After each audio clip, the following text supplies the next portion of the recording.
definitely wants to go to Arsenal. We kind of know that anyway, because he's kind of intimated privately to Newcastle United that if, and it's a big if, Arsenal meet a price that they are comfortable with, that they feel is his valuation, he would be open to speaking to them and open to joining them. He doesn't want to be that player who is in the Isak scenario where he's not going to go on strike, he's not going to do any of that. He understands the position that Newcastle United are in. I would expect Arsenal to make some sort of formal move sooner rather than later on this, because it's gone so far down the line behind the scenes for it not to go anywhere. So it's clear the player wants to go and Arsenal want him. The problem Newcastle United have got is, well, on the positive side, he's under contract. They're under no pressure to do any business. But again, the will of the player. And if he really wants to go, then Newcastle United are going to have a decision to make. Yeah, interesting one to watch. Does he think Arsenal are the biggest club in London? I know Morgan Rogers thinks it's Chelsea, but just wondering if they'd asked him that question as well. Oh, my goodness. I mean, that's going to follow him around now, isn't it? I mean, Arsenal played Chelsea, what? Very early on, September 5th, I think it is, yeah. Is that second game of the season, is Third game. Third game so of Arsenal the season. have got Coventry, Villa, and then Chelsea. So, yeah. I mean, he can probably get a bad reception from the Arsenal fans for saying that. I don't think he can get a bad reception for not going to Arsenal, because it's kind of out of his hands, because Arsenal could have signed Morgan Rogers, but they decided we're not going to meet that valuation. So, there we go. And Sam, just wanted to touch on, as Dharmesh was saying, lots of names being linked, but a couple that jumped out to me. John Stones potentially on a free. Ezri Konsa as well, linked with a move. It would be a real blow for Villa to lose him as well on what's turning into a quite difficult summer for them in many regards. But just maybe some signs that Arsenal may also look to pick up some deals in the defensive areas, which, they've not made a bit of a habit of, haven't they, really, under Mikel Arteta, strengthening that back line at any opportunity. Yeah, a lot of people say that Mikel Arteta likes a left back, and those two aren't quite left backs, but you do definitely. He likes a centre back who can play fullback. Exactly. It's his ideal signing. Absolutely, but it feels like those two positions are slightly perilous given the Saliba situation. You also have to remember that Arsenal's two right backs, Jurrien Timber and Ben White, don't have the best injury record themselves. You can't put your hand on your heart and say you fully rely on them to play 35 games out of the 38 Premier League games that are coming up next season. Summer of 2020, they were linked with John Stones. They were linked with Bruno Guimaraes as well. He ended up going to Newcastle. So it's funny how all this works out. But it seems like with a lot of these moves is that these are long-standing targets. Solis is maybe the exception, where that's an up-and-coming player who's sort of come up on the radar on the scouting team. But it looks like a lot of these moves are sort of based on Mikel Arteta's knowledge of the Premier League going back years and years and years. He really puts a lot of value in Premier League experience, doesn't he? I think that's clear from Arsenal signings in recent years. Konsa is certainly someone who has that. Obviously, Stones as well. The Konsa one is interesting, isn't it? Because we know Mikel Arteta loves a player who wins his duels. We know that Mikel Arteta is upset when he loses a duel. Ezri Konsa, here's a stat for you, had the best ground duel success ratio in the Premier League last season. 73% of his ground duels won. I think he does tick a lot of boxes for Arteta. He's very combative, good in 1v1s, and can play right back, centre back. I think the issue there is probably the valuation that Villa have put on him. Maybe that's a bit more than Arsenal willing to pay, but another interesting one to keep an eye on for sure. Yeah, absolutely loved by Villa fans. Sam, we were talking about sort of the curative areas and how Arsenal use the ball. Just wanted to get thoughts from you on a few of the youngsters who we've seen over the past couple of seasons. Even Ranieri, 19 years old now. He didn't have a great loan spell in Marseille in the second half of last season. Obviously, Max Dowman, the thrills and excitement that he brought last season at 16 years old, and that goal against Everton. And obviously, Miles Lewis-Skelly, who looked like he was out of the picture after that previously promising season. And then he sort of battled his way back into the team and was there for the Champions League final as well, wasn't he?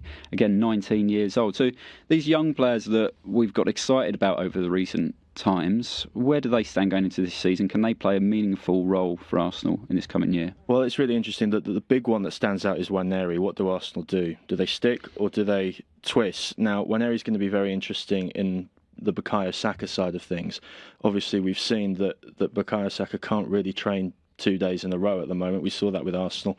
We saw that with England at the World Cup. And if Saka needs a bit of time to get back up to full speed and get back up to 100% over the summer, maybe Nwaneri is a player who maybe acts as a bit of cover alongside Madueke and alongside Max Dowman as well. The other thing with Nwaneri is that Arsenal, as we've said, they don't currently have many players in pre-season at the moment. So that's going to be a real opportunity for Nwaneri to maybe start in Odegaard and Eze's position and say, look, this is what I can do. Yeah, I didn't have a good time at Marseille last time. I think Mikel Arteta actually said he maybe regretted letting Nwaneri go because Marino got injured a few weeks later and Havertz took a little bit longer to come back from injury as well. Obviously, they sent him there to work with Roberto De Zerbi, and he left Marseille a few weeks later and is now coincidentally at Spurs. But the other thing with Nwaneri is Dowman's there. And do you really want to halt Dowman's progression by playing someone who's so similar? He plays on the right, he plays as attacking midfielder. That is a big issue there. So what do Arsenal do? Do they cash in on maybe Nwaneri, who's maybe doesn't have Dowman's ceiling? And then Lewis Skelly is the big conundrum. As you rightly said, there were actually links with him to Manchester United and whether he would solve United's left-back issue at the moment. But then he had that resurgence in central midfield. But then what if Arsenal go and sign Bruno Guimaraes? Then your central midfielders are Guimaraes, Declan Rice, Martin Zubimendi, Mikel Merino. They're all massively important and valued by Mikel Arteta. Do you then go, then what do you do if you're Miles Lewis-Skelly? And then you've got Christian Norgard to think about as well, who's also in the mix and sort of waiting on the sidelines. So difficult decisions to come out. I don't know if you have any sort of transfer updates. I mean, Nwaneri's definitely going to be one to watch. Yeah. Because for Arsenal to start the season, last season, for him to sign a new contract and then go out and buy Noni Madueke, I think Nwaneri probably would have accepted, Saka's number one, fine. I can play back up to Saka. I'll get games. I'll get plenty of them because there's so many competitions. But then when Madueke comes in and he's clearly going to be ahead of Nwaneri, he must have thought, what is going on here? So the loan, on the face of it, was the right thing to do for all parties. Didn't work out as he would have liked and would have expected. And he's probably watching on almost enviously while Max Dowman is taking all the plaudits, when we were actually talking about Ethan Nwaneri before Max Dowman in the same way, weren't we? We Absolutely, were like, this guy is going to be the wonder kid, the one that comes through. Yeah. So the other interesting point to be made about players like Nwaneri and Miles Lewis-Skelly, homegrown, and there's pure profit to be made on these players. That's when the decision makers have to say, if you want to go big in the market and maybe buy a Bruno Guimaraes or maybe go in for someone like Alex Scott, maybe, dare I say it, try and get Julian Alvarez or anyone else that's going to cost big money, there's going to have to be sales as well. I think we accepted that from the start of this transfer window because last summer they kept that squad together, but they knew that they wouldn't be able to, they'd be able to spend that same amount of money provided there were sales this time. Yeah. So there are going to be some outgoings at Arsenal. It feels like there's so many subplots and potential transfers this summer, Nick, around Arsenal. Last summer it was very much about the number 9 and getting Gyökeres in.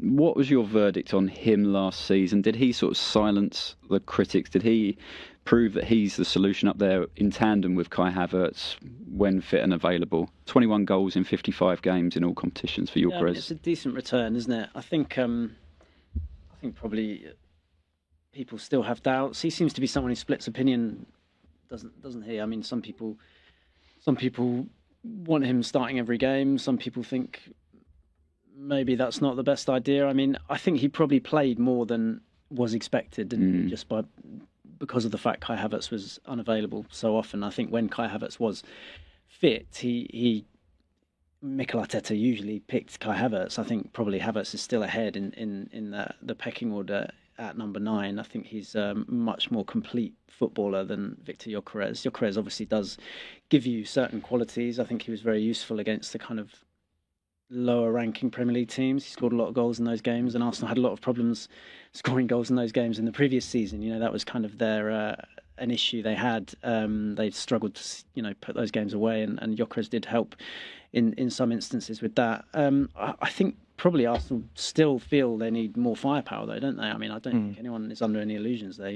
Julian Alvarez is clearly someone they love. We've been talking about Morgan Rogers. I mean, clearly there is work to do on that attack. So if you're going to ask, has Victor Gyökeres solved their problems? I don't think you can say yes, because I still think that attack needs to be kind of levelled up. So it will be really interesting to see what happens there. The Julian Alvarez one is interesting, isn't it? Because as much as Arsenal want him, it seems like a very, very difficult deal to do in a lot of different ways.